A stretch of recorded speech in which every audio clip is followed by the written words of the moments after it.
is incredibly important that we focus on skills, and we're also encouraging young people and giving them confidence, and the event today will certainly do that. Vandra Mishra. Thank you, Mr. Speaker. Earlier this week, I met representatives of Greater Manchester Fire Brigades Union here in the Palace of Westminster. They're currently balloting for industrial action after an inadequate pay offer of 5% was put forward, one that is well below inflation and that is unfunded, coming out of existing fire and rescue budgets. Mr. Speaker, no firefighter wants to take this course of action, but after over 11,000 job losses, including 631 full-time firefighter roles in Greater Manchester since 2010, and a pay offer that will impact local services, what are they meant to do? As such, will the Leader of the House allocate government time for a debate on increasing firefighter pay and properly investing in fire and rescue services across the country?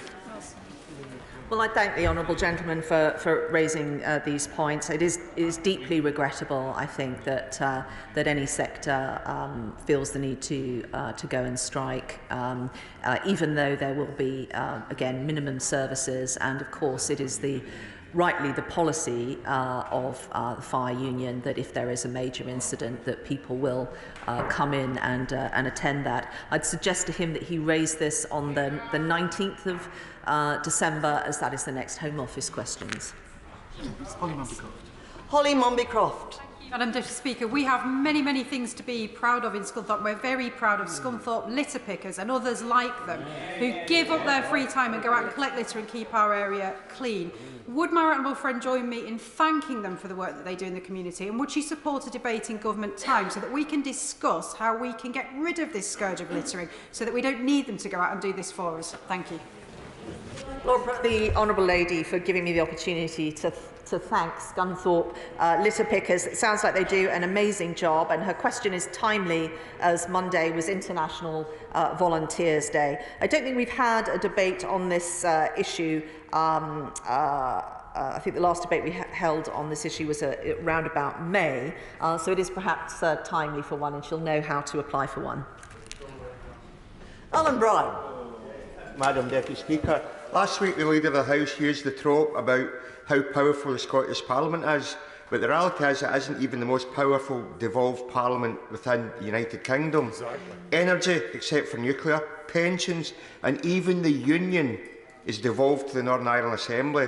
So if these powers can be devolved to Northern Ireland, why not Scotland? The SNP have done their best not to take up powers that were given to them. I remember my frustration at DWP when they had powers to act on welfare. They would rather criticise what the Westminster government was doing than take responsibility and power that was offered to them to actually do their own thing. I wonder why that is. It's because the SNP wants power, but they don't want to be held responsible or accountable for delivering services. And I'm afraid the people of Scotland are finding them out on that. Bob Blackman. Thank you, Madam Deputy Speaker. Very sadly, the number of rough sleepers in this country has increased once again, and people are being forced to sleep rough on our streets. The cold weather is once again upon us, and organisations across the country, including Shelter, Crisis and others, will be opening shelters for people to accommodate them during the cold weather. During the pandemic, we had a position whereby dormitory-style accommodation was outlawed, quite rightly, but it meant separate rooms having to be provided for people who were rough sleeping. At the moment, I understand there's no guidance being given by the Department on what should happen now. So could we have a statement from the relevant Secretary of State on what advice is being given to those charities and organisations who will give wonderful support to the people forced to sleep rough?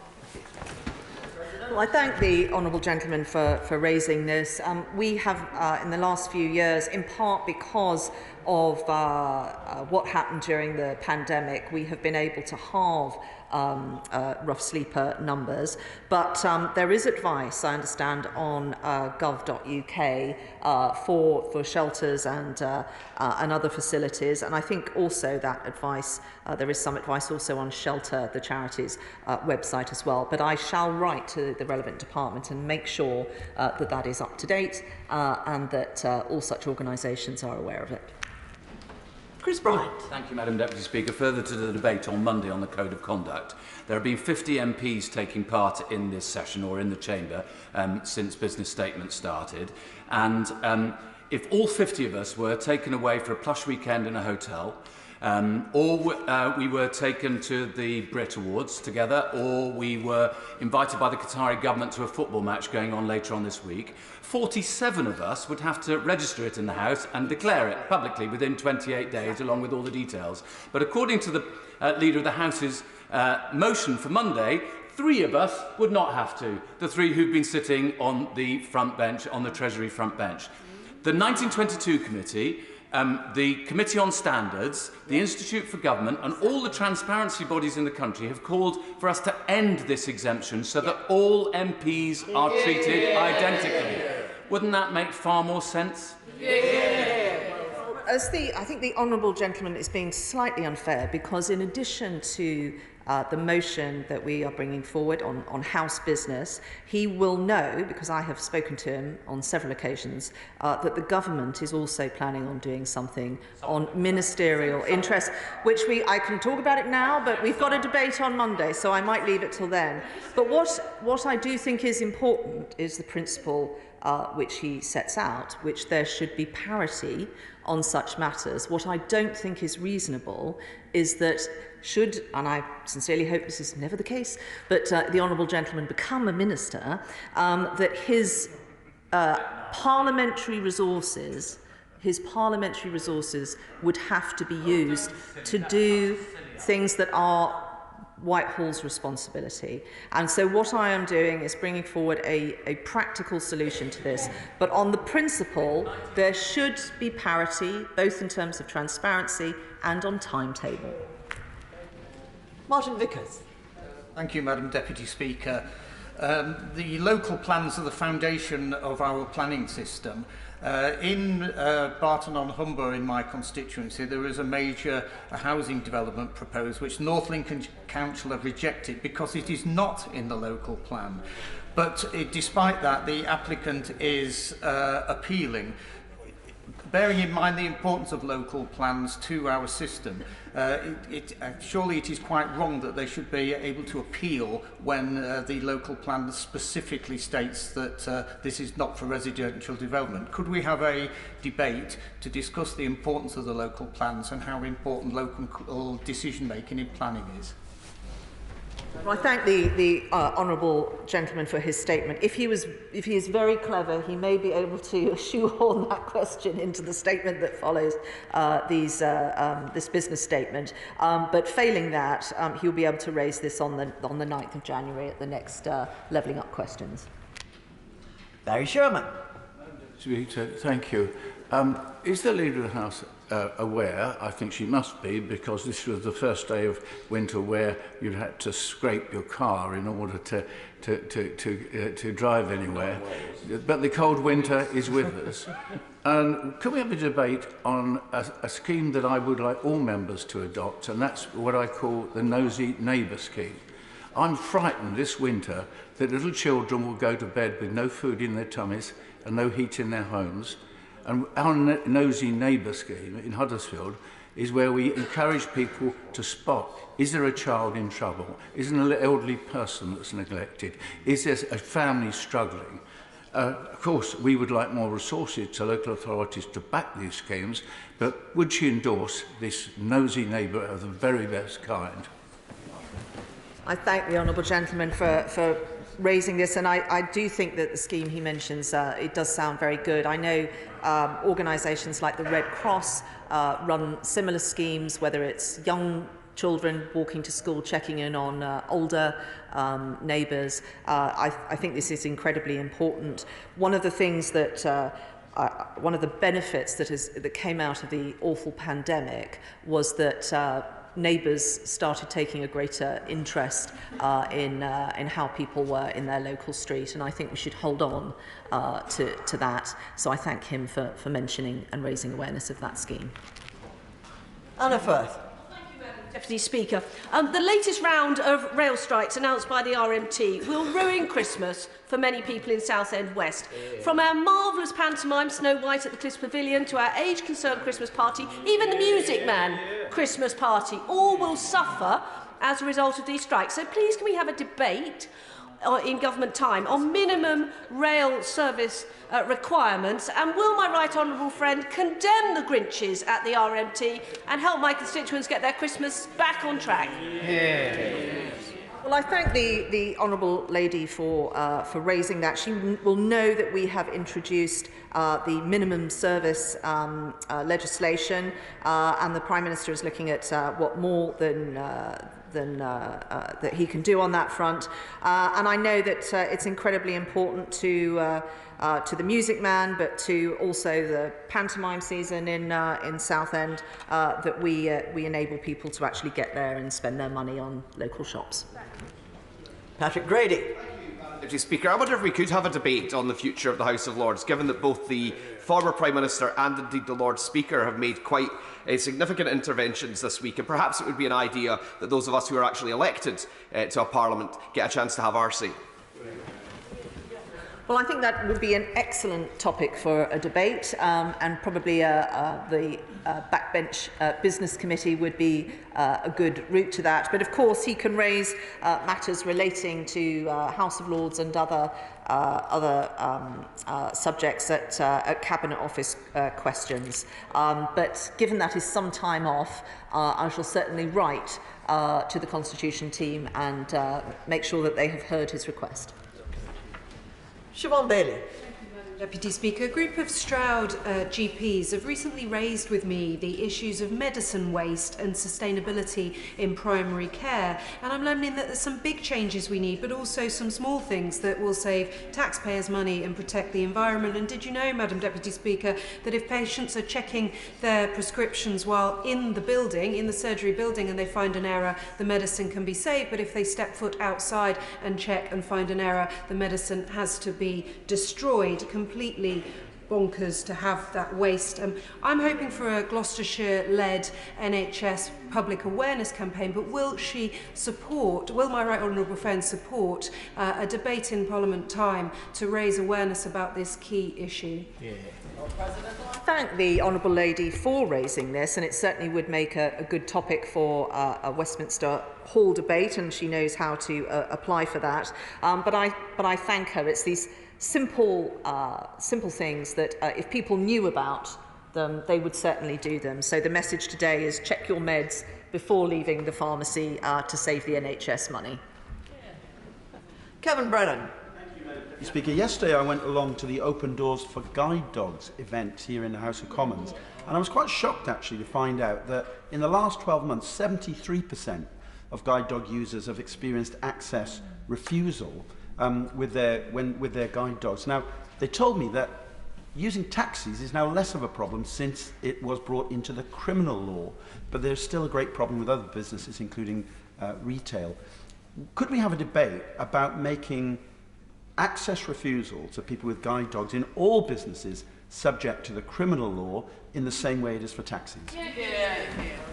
Well, I thank the honourable gentleman. I'm sure that was an excellent event that he went to. I was slightly nervous when I saw the schedule for the day, that it was next door to the Cats Protection League. I thought that could go terribly wrong very quickly. Certainly I will raise this with the relevant department. It's absolutely vital that whether it's transport or whether it's restaurants and other businesses or places of work, that everyone should be able to have access, and that includes those with support animals. Scott Benton. Madam Deputy Speaker, the ONS estimates that net migration has reached over 500,000 people in the previous year. Whilst this figure includes our resettlement of Afghans, Hong Kong nationals and the temporary resettlement of Ukrainians, all of which demonstrate our hospitality as a country, we must look at the broader picture, which is that since 1997, net migration has increased by a staggering amount and has had a significant impact upon our public services and housing demand. Will the leader find time for a full debate in government time on immigration, the impact this has had on society more generally, and how we can succeed in delivering the government's stated aim to reduce it to 100,000 per year? Well, I thank the honourable gentleman. I think this is a huge concern to many members across this House. I shall certainly ask the Home Office whether they have plans to bring forward such a debate. But I would also flag with him Home Office questions on the 19th of December, where he may wish to raise this directly with the Home Secretary. Neil Hamby. Madam Deputy Speaker, in the Supreme Court's findings on a matter of domestic law recently, they've been criticised by academics and others for straying into international legislation on the matter of self-determination. Last week, I laid EDM, which was published on St Andrew's Day, of the St Andrew's Day Declaration asserting the right of the sovereign people of Scotland to freely determine their political, cultural, economic and social status, according to international resolutions and law. In Westminster Hall, I pressed for clarity on specific points, but I did not get an answer, and continued support for independence is increasing in young people up to 72%. The government's policy of continued refusal and denial of democracy is not working. Is it not time that the government brought forward a debate to get into the substantive political issues which the Supreme Court recognised were separate from their legal ruling on the current devolution settlement, so that we can begin to progress this very important matter for the Scottish people? Well, look, it is, from my understanding, it is the Scottish National Party's policy that it accepts the Supreme Court ruling, and that it says that it respects democracy. It should stop unpicking the Supreme Court ruling whilst claiming that they support it, and they should also think long and hard about whether Democrats really should adhere to the result of referendum. With regard to his other point, if there were no route to have a referendum, we would not have had one. Order. I note that the honourable gentleman is trying to make a point of order to the effect that he's not a member of the Scottish National Party. I think that's recognised. It wouldn't be a point of order, and I'm not sure that it's relevant. He asked a question, he got an answer, and the rest is irrelevant. Sarah Atherton. Madam Deputy Speaker, my constituent, veteran Stephen Harvey, was due to spend his 100th birthday trapped on an acute cardiac ward despite being fit for discharge 3 months prior. He has been failed by the Welsh Labour Government's health and social care system, but thankfully, due to funding facilitated by my office, the Wrexham Myler Hospital is now Veteran Aware accredited and has a dedicated healthcare coordinator in place. Now, a birthday bash was thrown, and we're now helping to facilitate a discharge, with his family looking to England for a suitable care placement. So would the Minister join me in congratulating the Wrexham Myler Hospital's veterans team for the great work they do? Thank and congratulate both her and her hospital for raising awareness of the particular issues facing veterans, and also getting this gallant gentleman the care plan he needs. We are facing, I think, very difficult situation with regard to how Welsh Labour are running the health service, but anything that we can do to ensure that patients are getting the care that they need and the care that they need out in the community as well is very welcome, and I thank her. Rachel Maskell. Thank you, Madam Deputy Speaker. On Monday, the Secretary of State, who I see is in his place, made a significant announcement about the future of short-term holiday lets, bringing in a registration scheme which will appease the industry and landlords but won't help our residents. Could we have an urgent statement so we can scrutinise those proposals and ensure that the voice of residents is also heard in this debate? Hear, hear. I thank the Honourable Lady for raising that. The presence of the Secretary of State on the front bench will have saved me a stamp, and he will have heard the Honourable Lady's request. Brendan Clark-Smith. Madam Deputy Speaker, we have two outstanding Outward academies in Worksop, and they are overscribed as a result and are a testament to this government's academies policies. But we also have an outstanding independent school, Worksop College, who do some excellent partnership work with many local schools. Wow. Many parents are concerned over Labour's policy of adding 20% VAT on fees and effectively mounting an attack on aspiration. Pupils leaving the independent sector will need places in state education, depriving more children the opportunity to go to a local school.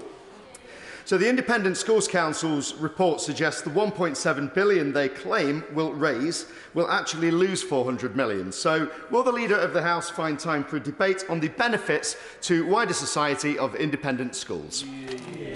Well, I thank the honourable gentleman for raising this, and I would say that the fact that this is being debated and the profile of this issue has been raised because of the Labour Party policy is an opportunity for the independent sector. There are some schools that do a huge amount for other schools, for their community, and this is their opportunity to talk about it. Graham Morris. Thank you. At the last Justice questions, the Justice Minister admitted that convictions based upon joint enterprise appear from some studies to show certain communities and minority groups are disproportionately affected. This admission was subsequently picked up and reported upon by the New York Times newspaper. Does the Leader share these concerns about how the offence of joint enterprise in UK law is being applied? And can we have a debate on whether it could be considered potentially a miscarriage of justice in future appeals? I thank the honourable gentleman for raising it. He knows that the next questions to Justice are on the 10th of January. I'd encourage him to raise this directly with the Lord Chancellor. James Daly. James Daly. Thank you very much, Madam Deputy Speaker. Would my right honourable friend make time for a debate on the recent Justice Select Committee concerning IPP prisoners? We currently have 3,000 people potentially trapped in prison indefinitely, even though their index offence did not warrant a life term and the sentence itself was abolished in 2012. Resentencing is the appropriate course, as we face the real potential risk of somebody with a 2-year term serving the rest of their life in prison. Very good question. This is a very important point. I thank the honourable member, who is obviously a member of the Justice Select Committee, for raising it. The government notes the recommendations in the report that his Select Committee has recently published. It's considering it and will respond shortly. And I think that justice questions on the 10th of January are going to be very well attended indeed. Clive Efford. Madam Deputy Speaker, Abdullah Ibais is a whistleblower jailed in Qatar for whistleblowing and taking part in an ITV documentary about the mistreatment of migrant workers. Shockingly, he was tortured on the eve of the World Cup kicking off, and FIFA have disgracefully turned their back on his plight. And there's news of yet another migrant worker dying in the last 24 hours. His family are calling for the UN Working Group on Arbitrary Detention to intervene in his case. So can we have a debate so that we can raise our concerns from all parts of this House about Abdullah's situation, and also condemn FIFA, not just for not raising his case, but for not contributing to a fund to compensate those families of people who have died working on projects relating to the World Cup and those that have been injured? With regard to the particular case the honourable gentleman raises, the next Foreign Office questions is on the 13th of December, and I'd encourage him to take that case up during those questions. But I will also, on his behalf, write to the Secretary of State at DCMS, as I'm sure many members of this House will want the opportunity to talk about the tournament, FIFA, and the future of it. Margaret Ferrier. Deputy Speaker. At Home Office orals on the 14th of November, I raised a case my office and I have been dealing with for over a year now. The Minister for Immigration committed to looking into it, despite my team following up more than once since then. Beyond his office's initial contact, we've heard nothing. Would the Leader of the House please remind our colleague about this case so that my constituent can have some reassurance that it's being looked at urgently? Sorry to hear that that has been the Honourable Lady's experience. If she passes the details to me, I shall make sure that someone from the Home Office is in touch with her office this afternoon. Gerald Jones. Thank you, Madam Deputy Speaker.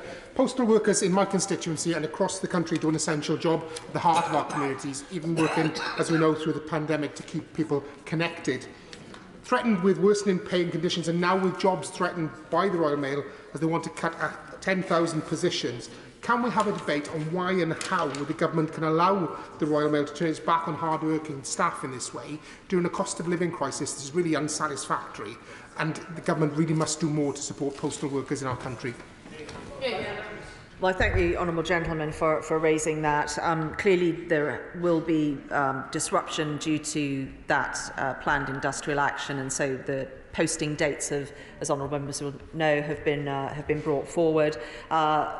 It is regrettable that this action is taking place, and I would encourage him to raise these matters at the next appropriate questions. Alex Davis-Jones. Thank you, Madam Deputy Speaker. The cost of living crisis is hitting all of our communities hard, none more so than my own in Pontypridd. But meanwhile, the government have wasted billions in taxpayers' money on unusable PPE and are refusing to bring forward the documentation highlighting this corruption. Well said. I recognise that there are fraud cases ongoing related to this, as the Leader of the House has already said, but can I please press her further on when, how and in what format these documents will be published, given the humble address that was passed by the Labour Party earlier this week? Well said, Alex. I thank the honourable lady for raising that. I would just again refer her to my comments in my opening response to the Shadow Leader of the House. There are clearly some companies who are currently being investigated.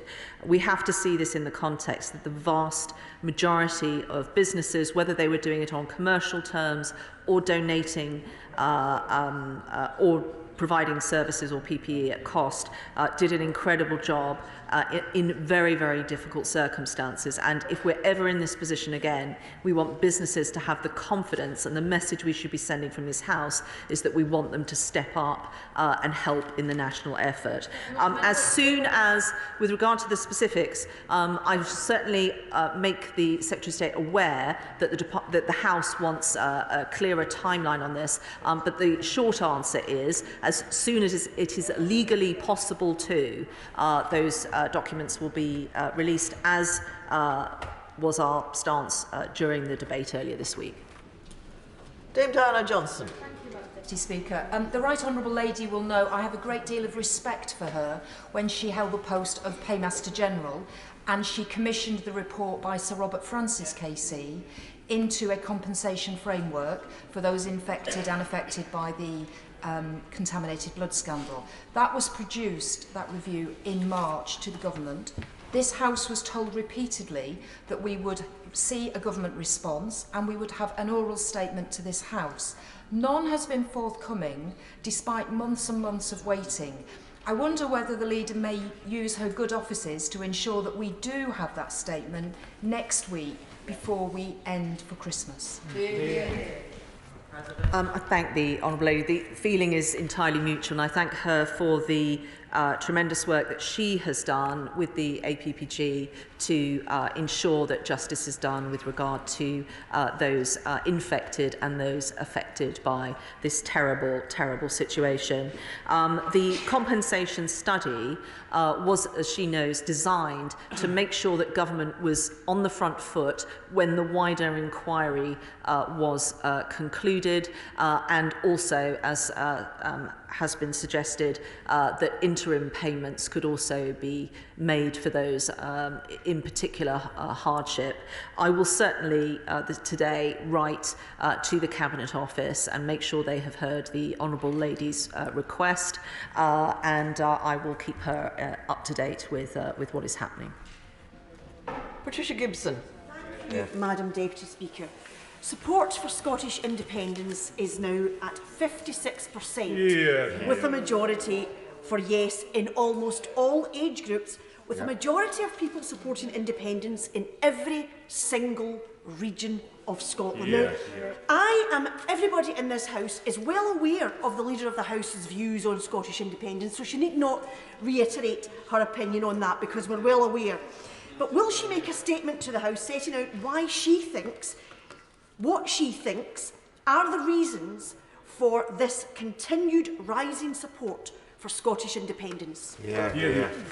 Well, what the Honourable Lady claims is not borne out. If you look at who people vote for across Scotland, it's not the Scottish National Party are now a single-issue party.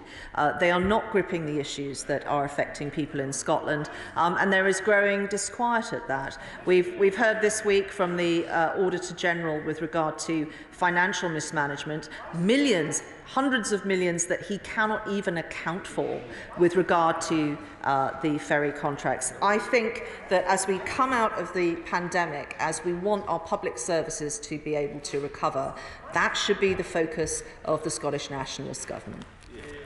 John Trickett. Indeed, Madam Deputy Speaker.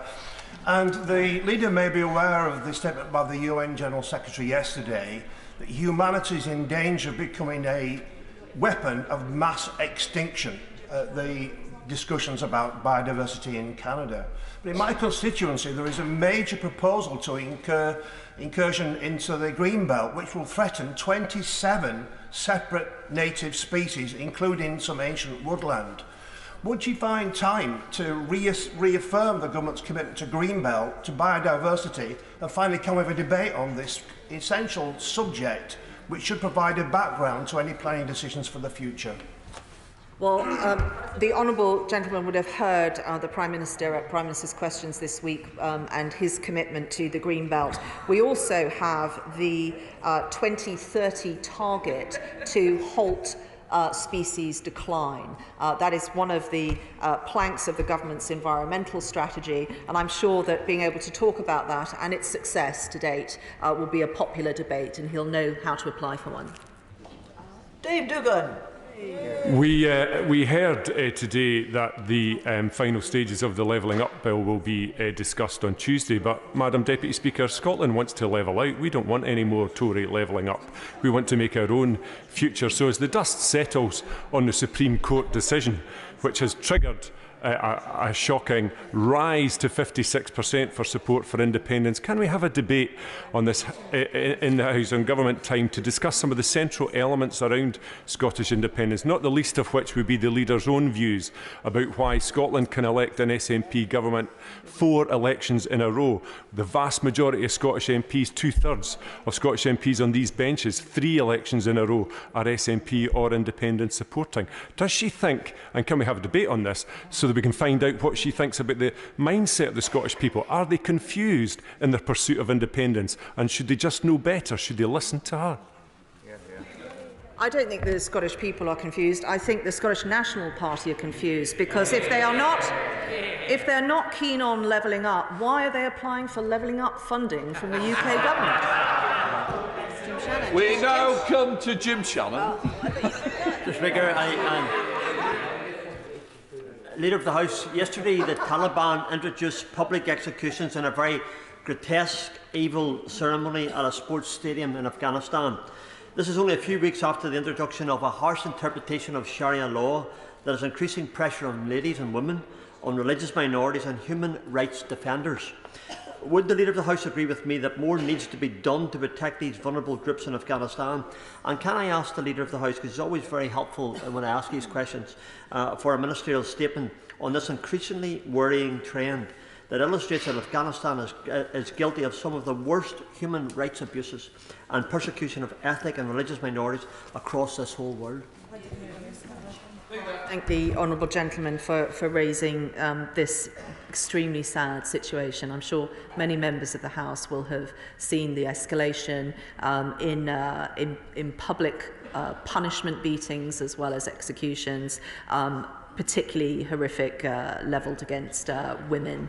I know that we have deep ties across this House to Afghanistan, and this will be a immense concern for many members. I will certainly write to the Foreign Secretary and make sure what the Honourable Gentleman has said today is heard, and he can also raise it directly himself on the 13th of this month. Thank you. That completes business questions. Those who wish to leave, please do so quietly. In a moment, we are going to resume proceedings on the statement started earlier by the Secretary of State for Levelling Up. Before we do so, I have put on record my dismay that the Government has failed to follow not just the clear, long-established conventions of the House, but their own rules. The Ministerial Code says a copy of the text of an oral statement should usually be shown to the opposition shortly before it is made. For this purpose, 15 copies of the statement and associated documents should be sent to the Chief Whip's office at least 45 minutes before the statement is to be made. At the same time, a copy of the final text of the oral statement should, in all cases, be sent in advance to the Speaker. The key point here is final text. It's not acceptable to provide a brief preface of a statement which is then significantly expanded upon by the Secretary of State at the dispatch box.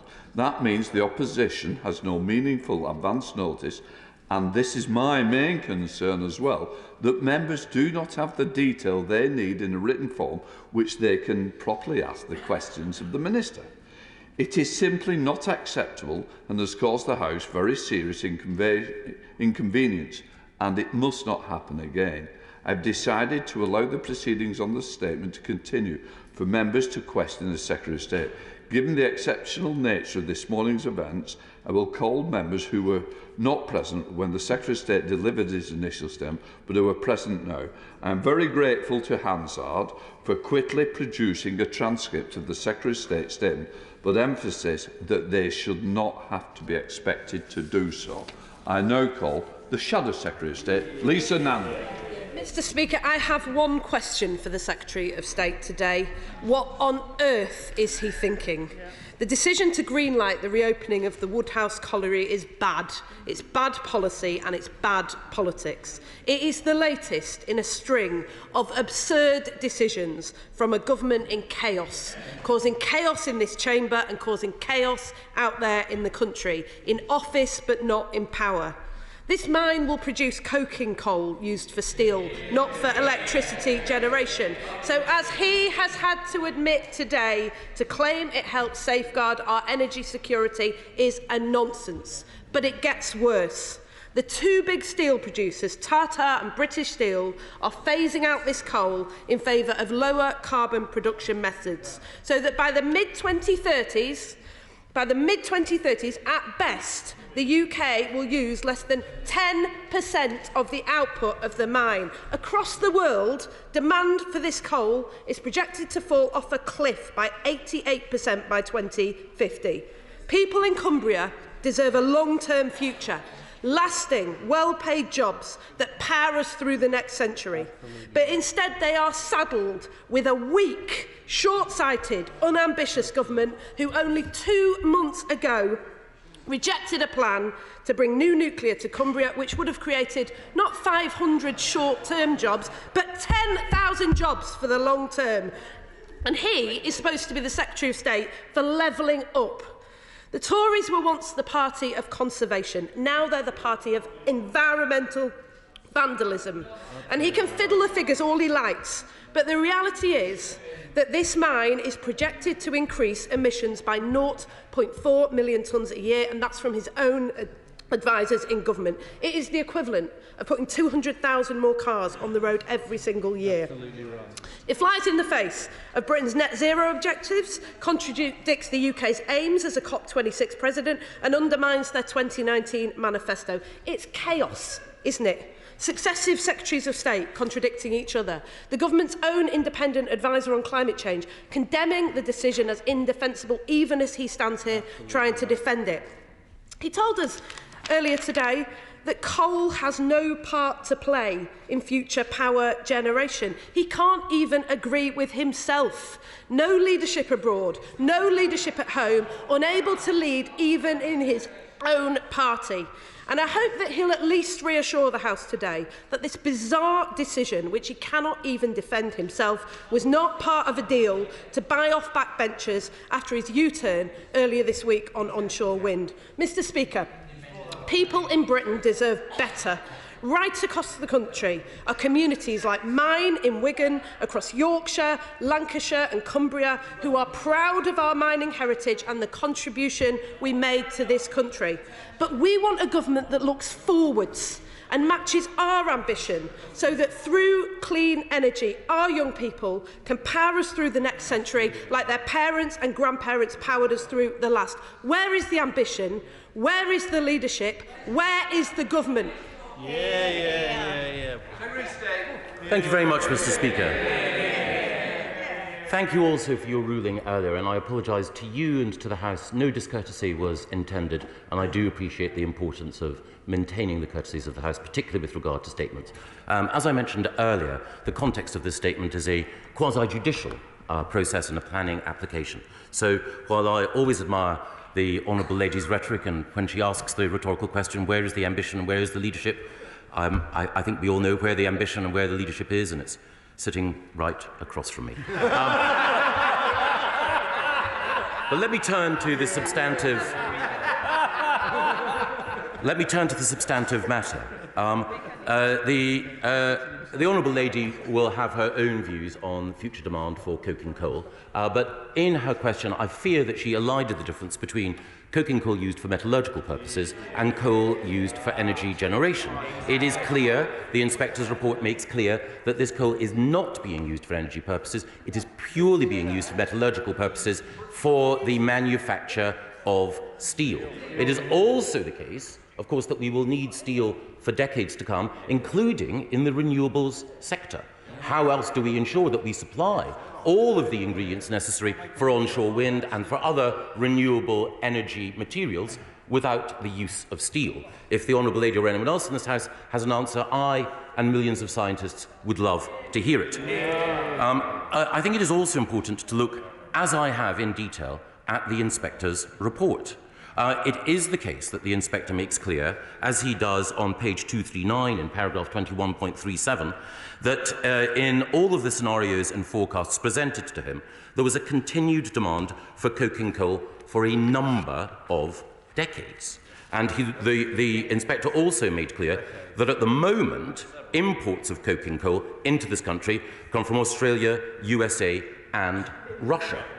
It is also the case, as I pointed out in the statement, and as the inspector makes clear, that no evidence exists, no evidence was provided to suggest that there are any other metallurgical coal mines in the world that aspire to be net zero in the way that the Whitehaven development would do.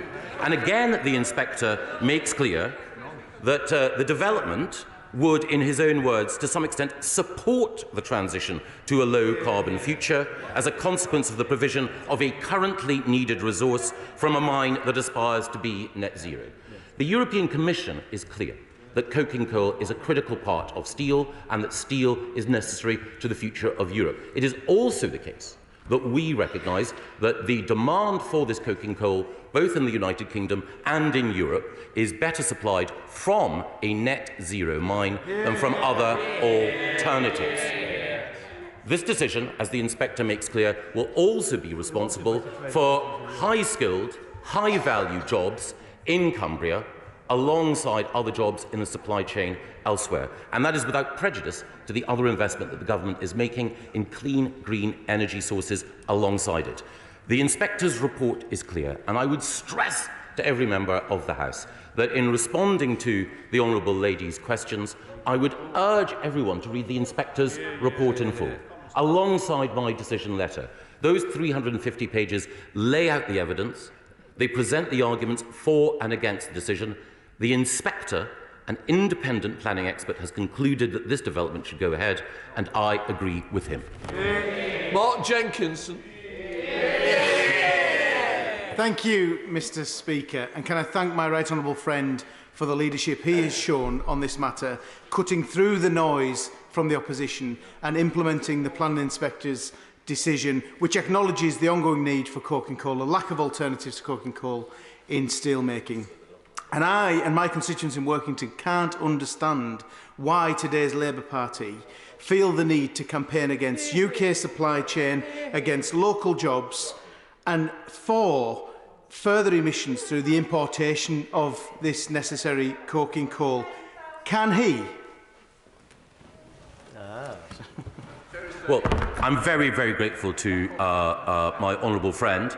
Again, he draws attention to the importance of paying close attention to the inspector's report, and indeed the inspector makes clear that under the industrial decarbonisation strategy which Bayes produced and which I believe has been endorsed across the House, it explicitly does not rule out the use of coking coal in an integrated steelmaking process together with carbon capture and storage as a net zero compliant option going forward. And it is on that basis, on the basis of existing policy and the inspector's recommendation, that I have made my decision. As he points out, others, indeed others from other parties, may make the decision on a party political ground. Yeah. The decision that we have made is purely on the basis of the evidence in front of us. SNP spokesperson Alan Brown. Thank you, Mr. Speaker.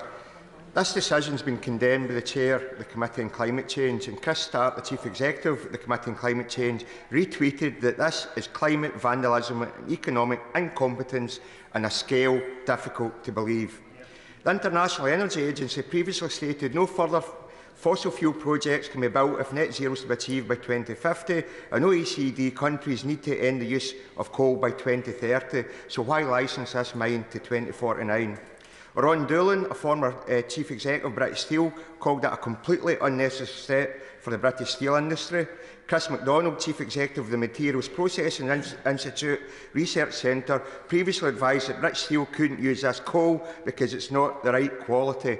The reality is, Mr. Speaker, 85% of this coal is going to be exported, so talking about cancelling imports is a complete red herring. What we're doing, we're increasing our carbon footprint to support industry in the EU. It's illogical, and we know that demand for coking coal will actually fall as the EU is further ahead in development of green steel. Where's the UK progress in green steel? Coking coal is not even identified in the UK's critical mineral strategy, nor the National Security Investment Act, although it is a critical mineral for the EU, but clearly this mine is not needed for the UK. So given this decision, what steps have been taken to rapidly accelerate the net zero pathway, such as changing the Scottish CCS cluster to Track 1 status? He hides behind the recommendations of the Planning Inspectorate. Why did his government override the Planning Inspectorate when it came to Sizewell C? This coking coal isn't critical for the UK. It's going to be exports. So why has he made this decision just to appease Tory backbench climate change cynics? Again, I'm grateful to the honourable gentleman for his questions. And I note again that he quotes a number of individuals and draws explicitly, he was good enough to acknowledge, party political conclusions. I relied on the inspector's report and on the evidence in front of me. As I explained in my decision letter, no evidence was provided to suggest that any other metallurgical coal mine in the world aspires to be net zero, so the proposed mine is likely to be much better placed to mitigate greenhouse gas emissions than from comparative mining operations around the world. On that basis, it is entirely in keeping with our net zero commitments, and indeed with a commitment not just to jobs but to the environment, to approve the inspector's case. Lee Anderson. Thank you, Mr. Speaker. Now I speak as an ex-miner and a net zero champion in this place. But I remember a time when the Labour Party opposite stood shoulder to shoulder, side by side, with the coal mining communities in our great country. But their treachery has taken a new twist. They've turned their back on the Red Wall and the coal mining communities. But does my right honourable friend agree with the honourable member for Doncaster North, who is not in his place at the moment, who in 2015 said, when his own Hatfield colliery was due to be closed, that we should not be importing coal for the Drax power station from places like Russia and Colombia? We should be mining it on our own doorstep. Correct. He was correct. Well, My honourable friend makes an important point. The member for Doncaster North's comments are on the record in Hansard, and I think are a valuable contribution to this debate. John Trickett. Madam Deputy Speaker, and probably the Secretary of State is aware of the statement yesterday by the Secretary General of the United Nations, who said that multinational corporations are making ecosystems into playthings of profit. Now, the Secretary of State has predinated the inspector's report, and I accept what the inspector said. However, he provides a framework for the Planning Inspectorate. And will he not now at least say he will review the whole of our planning frameworks to try to protect wildlife, ecosystems and biodiversity as well as Greenbelt? Okay. Well, first of all, setting aside specifically the decision here where the inspector's report speaks for itself, and I would urge the honourable member and others to read it in full. On the broader point he makes about planning policy, we are bringing forward changes to the National Planning Policy Framework explicitly to defend the Greenbelt, to safeguard biodiversity and to introduce biodiversity net gain. Those changes that we brought forward were shared in a dear colleague letter that I sent to every member of the House of Commons. They attracted widespread support from Conservative MPs, but were denounced from the dispatch box yesterday by the Leader of the Opposition. So, again, I'm very grateful, because I've got enormous affection and respect for the honourable gentleman for his commitment to the environment. Perhaps he could have a word with the right honourable member for Holborn and St Pancras and encourage him to take a greener approach towards planning and development overall. Holly Mumby-Croft. I really welcome this news, and that the Secretary of State has found that he does agree with the views of the Independent Planning Inspectorate. And can I congratulate warmly my honourable friend, the member for Workington, and others who have campaigned so effectively on this issue. I know I, for one, will sleep easier in my bed, knowing that we have recovered a UK-based capability to supply what is an incredibly important specialist kind of coal. Does my right honourable friend agree with me that the government was always keep in the forefront of its mind the importance of certain industries and materials for our national resilience and our strategic capabilities? And he knows, as always, I'm talking about steel. Secretary of State. On this side of the House, we have had iron ladies, but there is no better champion of steel than my honourable friend. Whether it is in Scunthorpe or Port Talbot, jobs depend on the future of our steel industry. Steel is a critical strategic component of our future economy. Steel will be necessary as we make the transition to net zero. It is in that context, following the inspector's report and following the need for coking coal, as he points out, according to experts, for decades to come, that I have agreed with the inspector and am convinced that his recommendation for this mine is right. Kerry McCarthy. Thank you, Madam Deputy Speaker. In recent weeks, we've had the Climate Change Minister almost literally gaslighting the public by claiming fracking and the new oil and gas licences for extraction in the North Sea are green measures. Now the Secretary of State is trying to make the same claim about opening a new coal mine. Can he confirm that when he tries to claim that this is a net zero coal mine, it doesn't take into account the actual burning of the coal? Secretary of State. There are two separate points, and the honourable lady is absolutely right. There is both the operation of the mine itself and then the future usage of the coal. And the inspector analyses both. The recommendations he lays out weighed with me as I made that decision. Andrew Jones.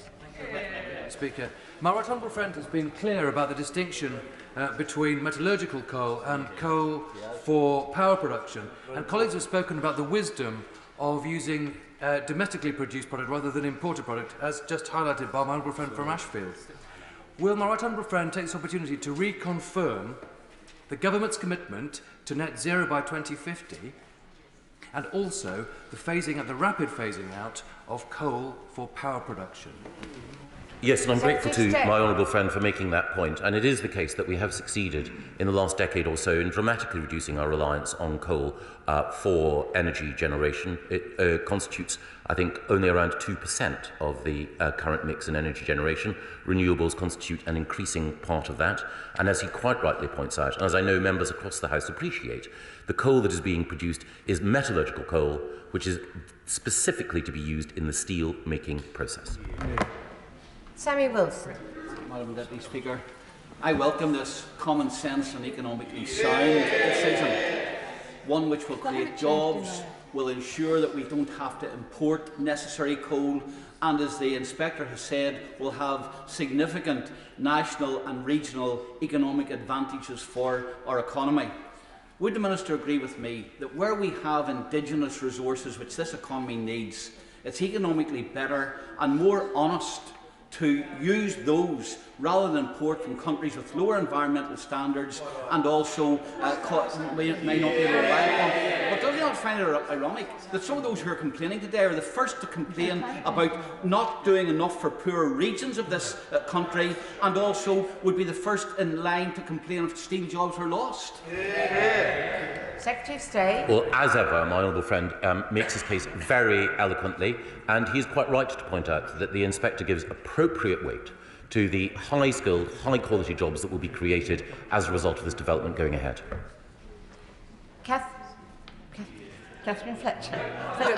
Madam Deputy Speaker, you know me to be a biologist and environmentalist, and I should confess to the House I get called a tree hugger by certain honourable members of this House. Really? But was my right honourable friend agree with me that it is the net in net zero that is the crucial thing here? And we've heard today from the opposition that this isn't green, and they are wrong, because it is better to do it on our shores and in a responsible way. So does my right honourable friend agree with me that the northwest of England has the pride, the heritage, the skills and the future to not only deliver this coking coal mine, but the future industries of 4.0? Well, I'm tempted to say, Madam Deputy Speaker, that any tree that is hugged by my honourable friend is a very lucky tree.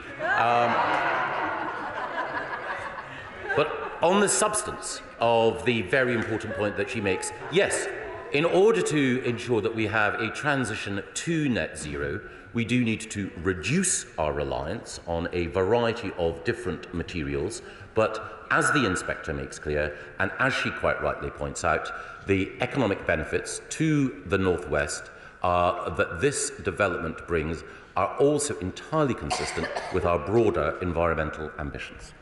Clive Efford.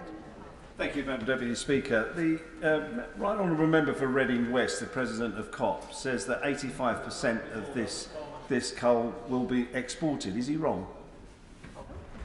The Inspector makes clear in his report that it is the case that by sourcing coal from this mine, there will be a beneficial effect in terms of greenhouse gas emissions.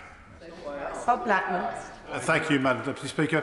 Cumbria Planning Committee, after careful consideration, approved this planning application. The Secretary of State then called it in for an independent review. The independent planning inspector, after careful consideration of all the evidence, recommended approval. And given my confidence in my right honourable friend to be a rational man, would he not agree with me that it would be completely irrational to override the recommendations of the planning inspector and refuse this planning application, which has great benefit to the United Kingdom? Secretary of State. Well, I'm very grateful to my honourable friend who has a matchless knowledge of the planning process. Again, I would urge all colleagues to read my decision letter and the Inspector's report. It gives a full account of all of the evidence that was placed before him. As I said in my original statement, this planning application has given rise to strong feelings on either side, but the Inspector's report lays out a particular case, and as I read the Inspector's report and saw the conclusions that he drew, so my decision letter followed. I hope that all colleagues will have the chance to read the report and make their own judgments. Vera Hobhouse. Deputy Speaker, this decision is a travesty of the word transition. It is a full-blown backward step to more fossil fuel in the UK.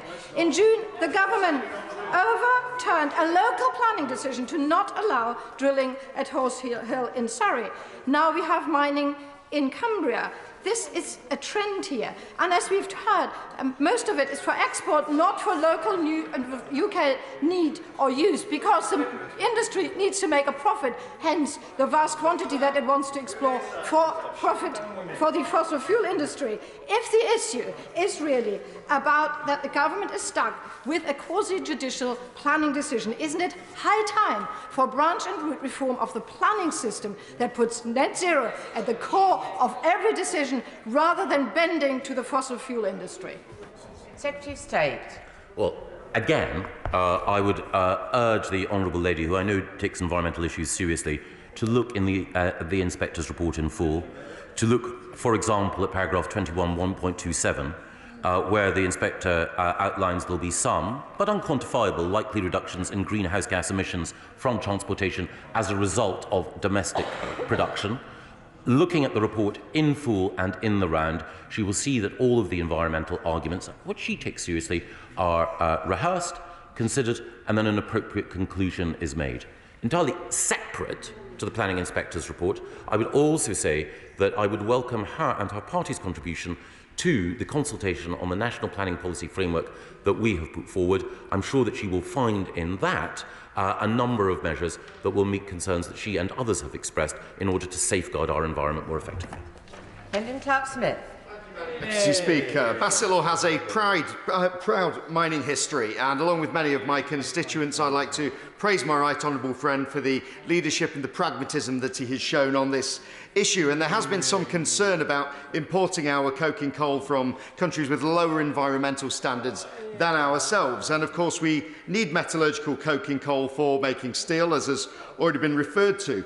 But now we can mine to our high environmental standards, and of course also cut out the need for the transportation of this as well halfway across the world. So does my right honourable friend agree with me that far from having a negative effect on our own net zero ambitions, this decision actually reinforces them? Secretary of State. Again, I'm very grateful to my honourable friend, and he will know how rare it is that I quote from the European Commission approvingly. However, it is the case in the inspector's report that he quotes from the European Commission and states that the European Commission recognises, quotes, the indispensable role of coking coal during the steel industry's transition to climate neutrality. So, as my honourable friend has pointed out, expertise cited by the inspector all points to the wisdom of allowing this mine to go ahead. Luke Pollard. Thank you, Madam Deputy Speaker. The world is meeting currently in Montreal for COP15 to deal with the pressing climate and nature crisis that we're facing. A common message from there is that coal should be kept in the ground, and it is going to be incredibly difficult for the government to convince the public at home and abroad that opening a new coal mine is dealing with that urgent climate crisis in a progressive way. His colleague, the former COP26 president, described this decision as an own goal. So can I ask the Secretary of State whether he thinks approving a new coal mine in the middle of a climate crisis will enhance or damage Britain's reputation as a global green leader? Secretary of State. Again, I would stress the importance of looking at what the inspector says. He quite rightly points out that international partners are meeting in Montreal alongside the UK in order to uphold the importance of biodiversity and to help to protect species. I should point out that in paragraph 21.163 of the inspector's report, he specifically addresses the question of biodiversity and says that he is satisfied that the supplemental undertaking given by the applicant would ensure that the proposed development would provide for a minimum net gain in biodiversity of 10% prior to the commencement of production and a further net gain to be achieved on restoration. So the inspector took account of biodiversity in coming to his judgment, and so have I. James Daly. Deputy Speaker, would my honourable friend agree that the evidence before the inquiry pointed to the fact that blast furnace, basic oxygen furnace production is likely to continue in the UK and Europe to around at least 2040 and probably 2050? And therefore, if we need coking coal up to 2050, what on earth are parties in the chamber doing, arguing that we should be importing it from Russia rather than creating 500 high-paid, high-skilled jobs in Cumbria, transforming both our economy, supporting the steel industry and delivering on our levelling up promises? Secretary of State. Well, again, I'm very grateful to my honourable friend, and again, he makes a very important point. Of course, as the Inspector notes, there are new alternative technologies that are being developed, which will mean that the reliance on coking coal can be reduced over time. But on the evidence put in front of the Inspector, as my honourable friend points out, there will be a need for coking coal for decades to come, and it is better that that coking coal comes from a net zero metallurgical mine, of which this is the only one which the Inspector is aware exists in the globe. Claire Hannah. Very much, Madam Deputy Speaker. This is a backward step, and honourable friends have rightly laid out the regressive impact environmentally and what this says about the government's seriousness on net zero. My Assembly Party colleagues used the devolved powers they had to ensure a moratorium on fracking in Northern Ireland, but there's genuine concern of the potential for this government to make similar unwanted and damaging decisions in our region in the absence of the protection of devolution. Can the Minister confirm that any decision about extraction in Northern Ireland are for devolved ministers, where a majority of people want to keep it in the ground and want instead to see investment in renewables and their huge potential for green jobs? Secretary of State. I appreciate the honourable lady's position. I shan't, if she'll forgive me, get drawn into the question of executive formation in Northern Ireland. I know that everyone wants to make sure that we can make progress there, and I do take account of the importance that she quite rightly places on devolved decision-making. It is an aspiration that I share. Chris Green. Thank you, Madam Deputy Speaker. The opposition have no concern over European and other countries burning lignite to power their industries and rarely distinguish between thermal and metallurgical coal. No. So will my right honourable friend renew his commitment to evidence-based policy making and the ongoing revival of British mining and manufacturing? Secretary of State.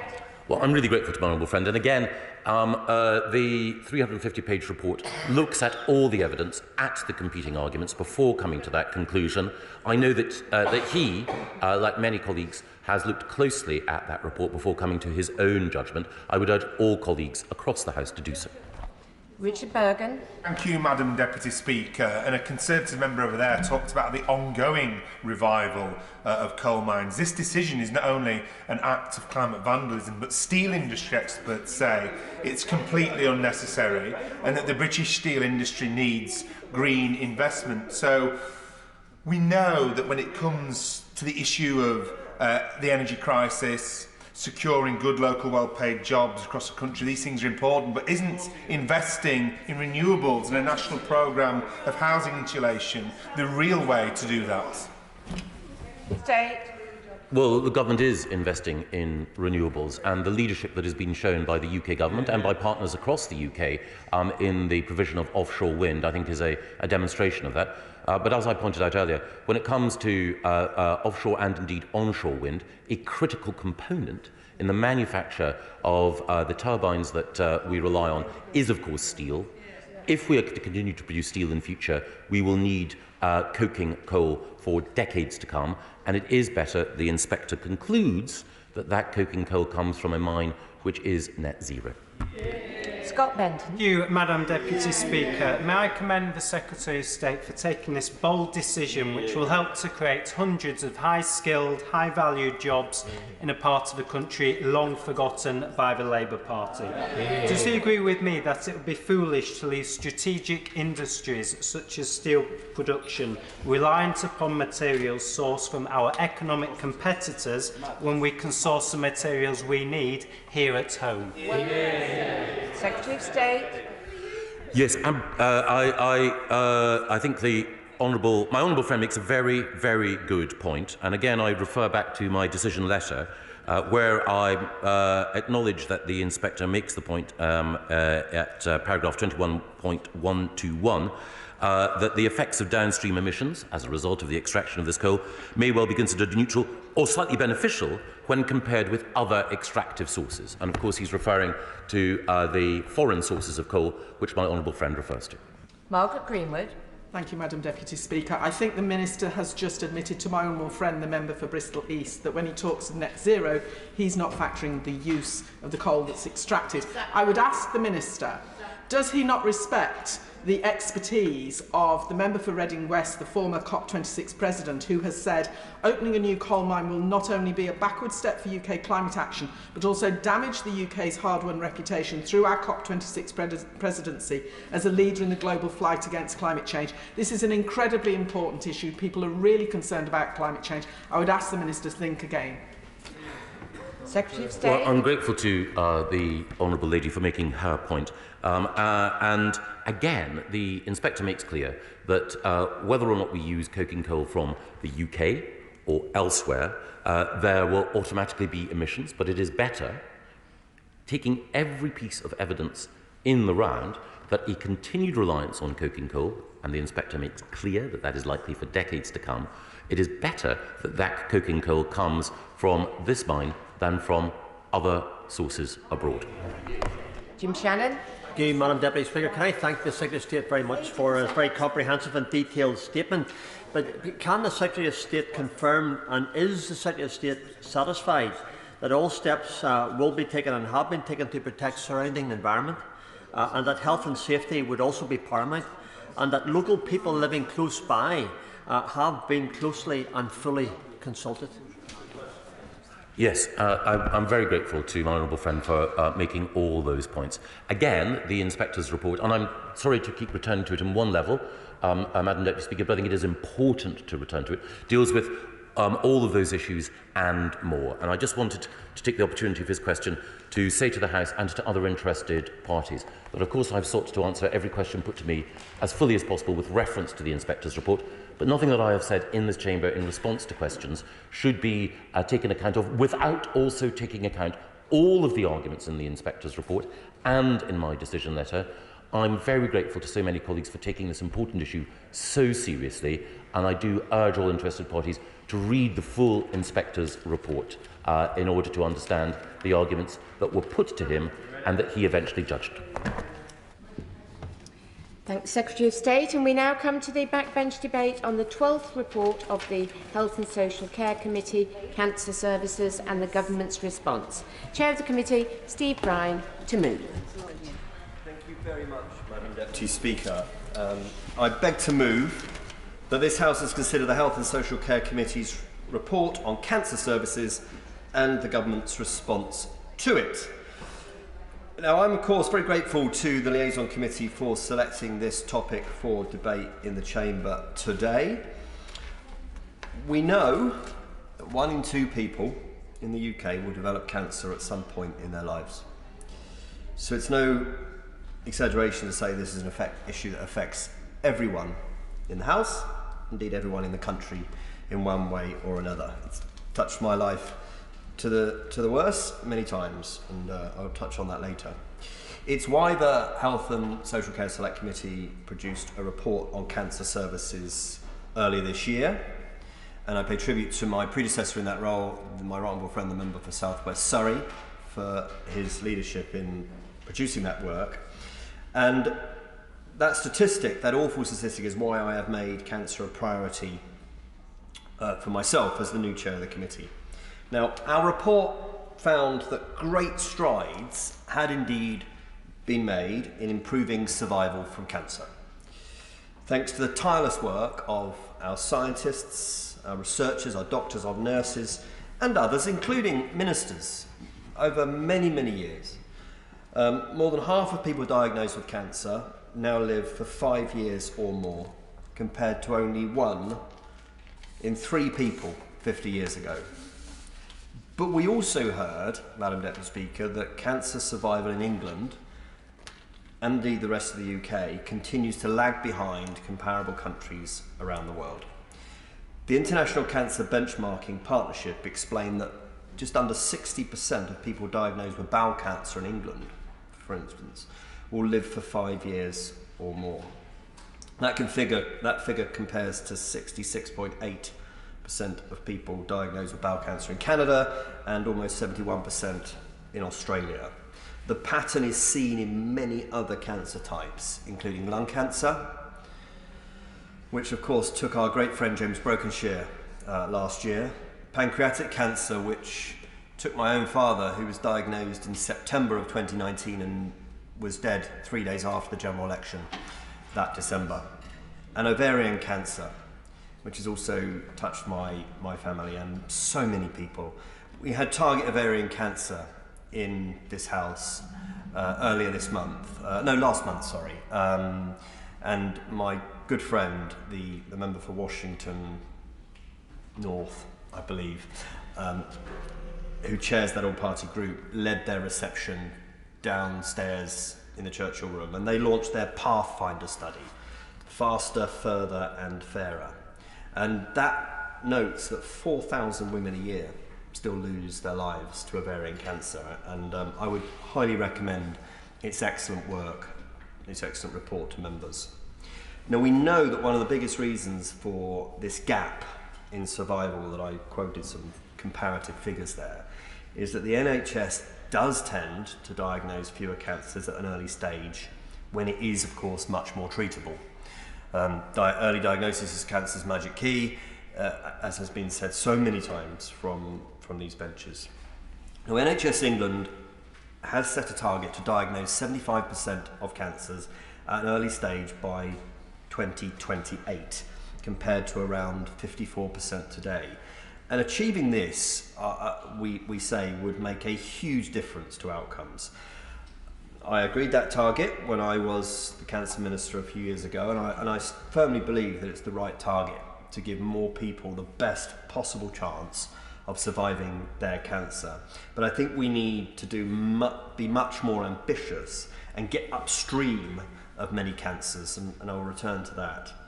Last month, the excellent Dame Callie Palmer, who's the National Cancer Director, also works at Marsden, told us in a special topical session of the Select Committee that she remained, quote, cautiously optimistic that the 75% target would be met, and told us about some great progress being made on programs like targeted lung screening.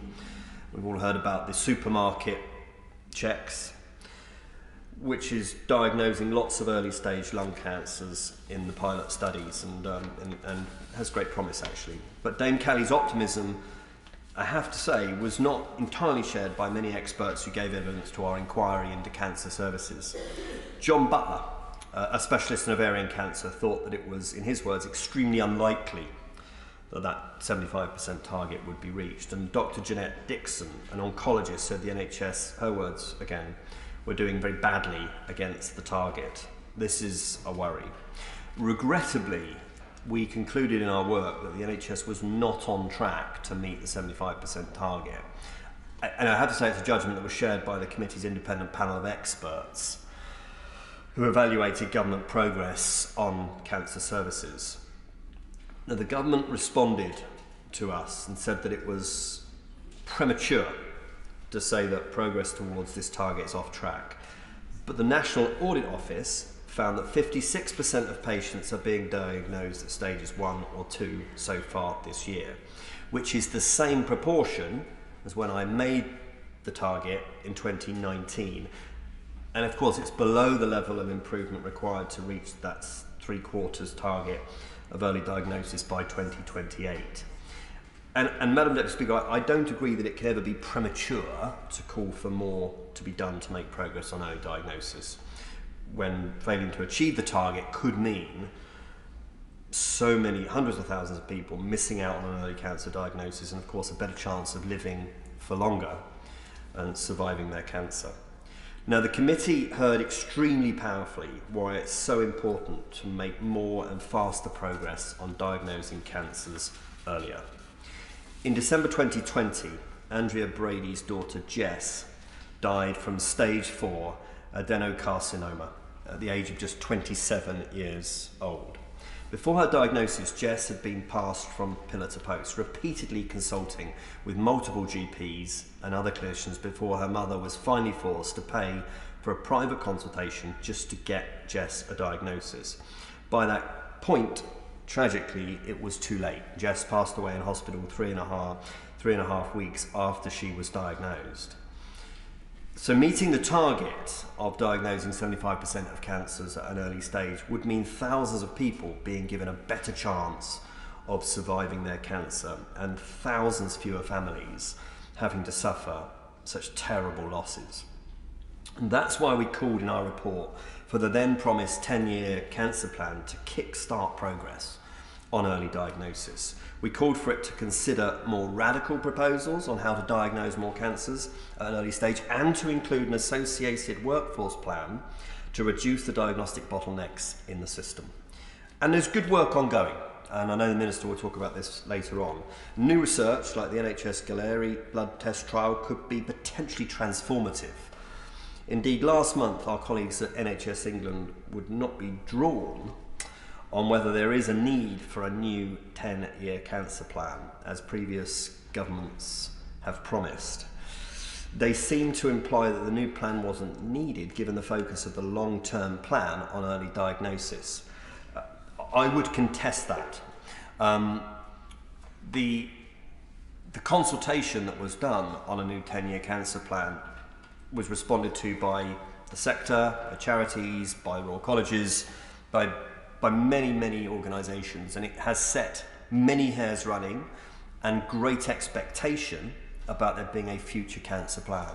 So I think we on the committee, and I see other members present in the House, we are concerned about that. And we're not hung up on plans, but in my experience of being a minister, the NHS loves a plan, the NHS needs a plan, and critically it allows this House to see where we are against a plan. So achieving early diagnosis is not just about what NHS England can do from the centre. It's also about improving public awareness of the many signs and symptoms of cancer across all communities. It's about making sure that GPs have good systems in place for managing patients with possible cancers and are able to refer them on for tests without barriers.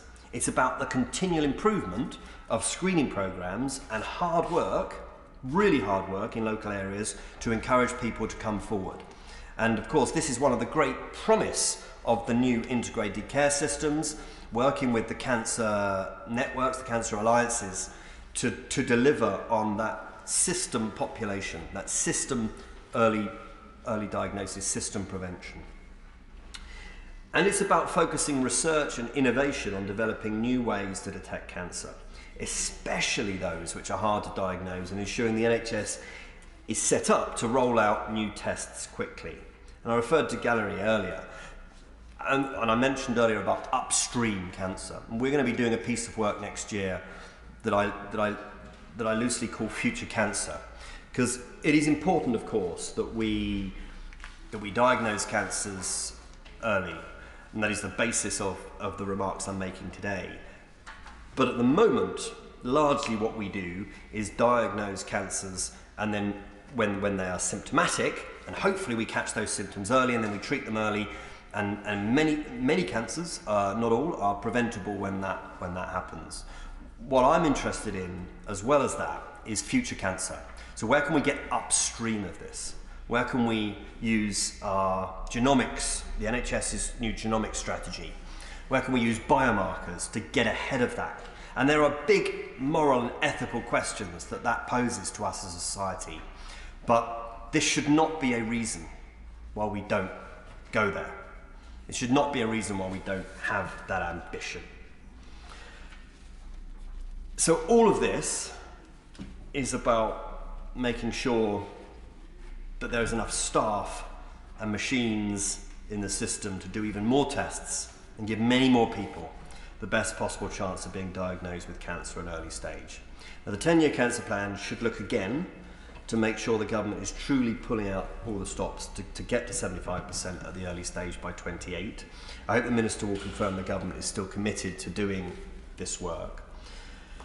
And of course, early diagnosis means little if there's not sufficient capacity to provide people with the right treatments at the right time. Unfortunately, the latest data suggests that there has been a decline in the NHS's ability to provide this treatment.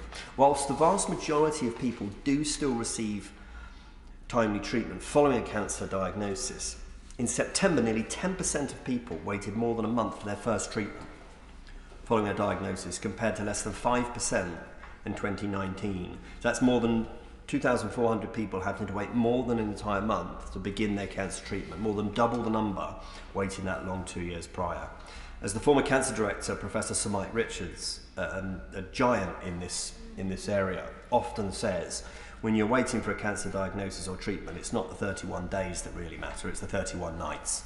And I know that people around the country will understand that. With great pleasure. I'm grateful, and I wish to commend the Honourable Member for Winchester, the Chair of the Select Committee, for an excellent report and for an excellent analysis of the problems and the way forward. But he did refer to the latest cancer waiting times, and it's quite timely we're having this debate today because the new cancer stats have been published by NHS England today, and they do actually show the position is worsening. In October of this year, 39.7% of cancer patients waited beyond 62 days for cancer treatment between urgent referral and treatment. So I think there is an urgency in addressing some of the issues the Chair raises. Indeed, and the reason why we had Dame Callie and actually Professor Peter Johnson, who's the National Clinical Director for Cancer, into the Select Committee a couple of weeks ago is because the NHS has set itself a deadline of next spring, which actually was this spring, to get back to the 62-day wait. And, you know, I have everything I have crossed that they can get there, but they need to make it happen. And I know they are relentlessly focused on that. The Minister is relentlessly focused on that. But we've got to help them get there. So the committee also heard about the challenges facing surgery and radiotherapy services, which is rather timely that the Honourable Gentleman should intervene on me at that point. I suspect he may speak about this later. Professor Pat Price, who he and I are going to meet early in the new year, who's a consultant oncologist at Imperial College in London, told us that radiotherapy services were lacking staff and machines to be able to deliver the best possible care, and that services were struggling to deliver the level of activity needed to catch up with the cancer backlog. And I will let the Honourable Gentleman expand on that a bit later on. Professor Mike Griffin, Professor of Surgery at Newcastle University, also highlighted workforce shortages as a significant barrier to effective cancer surgery, but he also told us about the organisation of services. Now, because cancer surgery is often co-located within general, acute and emergency care, it can be subject to delay because of capacity shortage, and this was a particular problem, of course, during COVID. In some places, but not everywhere. In my trust, Hampshire Hospitals, they did a brilliant job to keep cancer surgery on track at all times through doing it off-site, and I pay tribute to Alex Whitfield and her team at Hampshire Hospitals for the organisation that they made with Sarum Road Private Hospital in particular to make sure that patients continue to get their cancer treatment. Professor Griffin called for more ring-fenced hubs to be developed so that cancer surgery can continue even when there are severe pressures on acute care, and I hope the Minister may refer to that when she winds up. Now, growing the workforce, investing over the long term in machines and IT, reorganising services to create more cancer surgery hubs, these are in the government's gift, which is why we recommended the government should consider these actions in developing the 10-year plan. Now, without a wider focus on removing the barriers to the NHS delivering the best possible cancer treatments, the potential gains of earlier diagnosis may not be realised. And given the number of people presenting with cancer at the moment, which is of course a good thing, and many of them will not have cancer. They present with suspected cancer. Many of them will not turn out to have cancer. But where they do, we need to obviously to move on that, which is why treatment is the other side of the same coin. And of course, just as further progress in early diagnosis will depend on research and innovation to develop new tests, improving cancer treatments will require new and more advanced techniques to be developed and then implemented into the NHS. We found in the committee report that the UK is a genuine world leader in research, and it is. There are unique aspects to the NHS which make it an effective partner for research organisations. We also heard there are significant barriers to researchers accessing the data they need to quick and equitable patient recruitment to clinical trials, and to staff having the time they need to take part in research. Now, the government set out several steps it's taken to improve access to data and improve flexibility for staff wanting to take part in research. This is very welcome. But research by Cancer Research UK has found that the UK's recovery from the pandemic in clinical trials continues to be outpaced by other comparable UK countries. NHS England themselves told us that supporting clinical research into cancer is not their responsibility. So it's clear a wider effort is needed to make sure cancer research taking place in the NHS is well supported and aligned with the priorities for cancer services. Another reason why the plan, I would suggest, is important. Finally, we heard there is significant variation in outcome for people diagnosed with cancer, depending in part on the type of cancer they're diagnosed with, but also demographic factors. The government told us it will be addressing these differences through the Levelling Up white paper, but also through the Health Disparities white paper by addressing issues like smoking and obesity, which are more prevalent in our more deprived communities. And on that, there's a story in today's press which suggests that Britain has the biggest increase of early onset diabetes in the Western world. This is a huge concern, and of course I'm not suggesting diabetes is cancer. What I'm suggesting is that we have many suggested actions to reduce obesity around junk food advertising, stuff that follows on from the sugar tax. Much of that has still not been implemented. There are rumours abound, there are always rumours abound here, Madam Deputy Speaker. There are rumours abound the government are seeking to delay junk food advertising restrictions now back until 2025. I hope that is wrong, and I would invite the Minister to respond to that when she winds up, and if not, to take that away. And on that note, somebody who I know possibly shares that view, I'll give way to my honourable friend. I thank my honourable friend for giving way, and I 100% agree with his concerns about potential watering down of the much needed obesity, anti-obesity measures. But does he also agree with me that it's important that we reflect what the public want? And the public are in agreement with banning advertising on TV for the particular foods that cause obesity. So if we want to keep the public on our side, surely we've got to do their wishes as well. Yeah, and I think that is right. I mean, the public are very clear on this, and I get it, there are different views across this House. Those who disagree with a lot of the work that I did and my honourable friend did in government to push some of those measures to prevent obesity, I could agree with them, but then we'd both be wrong. At the end of the day, obesity is a driver of diabetes, as I just referred to. Obesity is a driver of cancers, of certain cancers, and we must take that seriously. And the Select Committee next year will be doing a huge piece of work on prevention, and we will be returning to this, and I hope ministers are aware of that.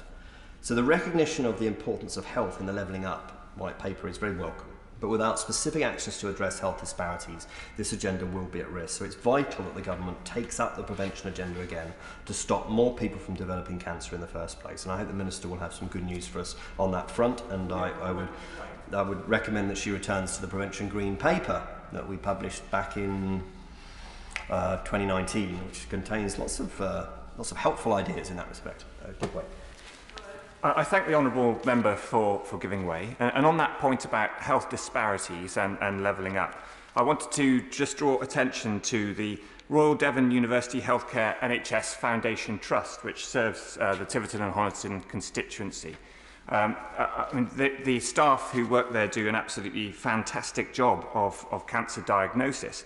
But given that the target for seeing a cancer specialist within 2 weeks is 93%, it's really tragic that only fewer than 60% of people who are served by that trust see a cancer specialist after or within 2 weeks of a referral. So does he agree with me that we really do need to level across as well as level up and think about health disparities across the country? Yes, of course. I mean, you know, this shouldn't be a, I hate the term, this shouldn't be a postcode lottery. But what I would say is that, you know, we do have integrated care systems, we do have cancer networks, and, you know, good, strong, experienced MPs should be driving those local health economies to make sure that they level themselves up and make use of what is there in the system to make sure that they deliver as good for their population as happens in other parts of the country. And I think there could be a lot more sharing among members in this House of how we use that ability as members of Parliament to drive our systems. I do it in my area, and I'm sure he does it in his. So thank him for his intervention. So there are issues of variation affecting cancer, specifically like proper screening uptake among certain groups, lower referral rates for some cancers in certain areas, and higher rates of less survivable cancers among more deprived groups. We call for NHS England and the Office for Health Improvement and Disparities to produce an action plan for addressing disparities in cancer, and for the much talked 10-year cancer plan to include a specific action schedule for rarer and less survivable cancers. This remains for us a vital aspect of improving cancer services, and we hope that the long-term cancer plan, should one arrive, makes this part of its work. Last month, NHS England made it clear to us they were focusing on delivering the NHS long-term plan for cancer. And in many ways, this emphasis on delivery is of course welcome. And the programmes being implemented as part of that work are positive, and I've covered some of them today. But recent research from the International Cancer Benchmarking Partnership has shown that national cancer plans are worth far more than just the paper they're written on. The ICBP found that countries who've made the biggest improvements in cancer since 1995 are those who have ambitious, detailed and costed plans for improving cancer services that are open to scrutiny by those whose job it is to do that, i.e. us.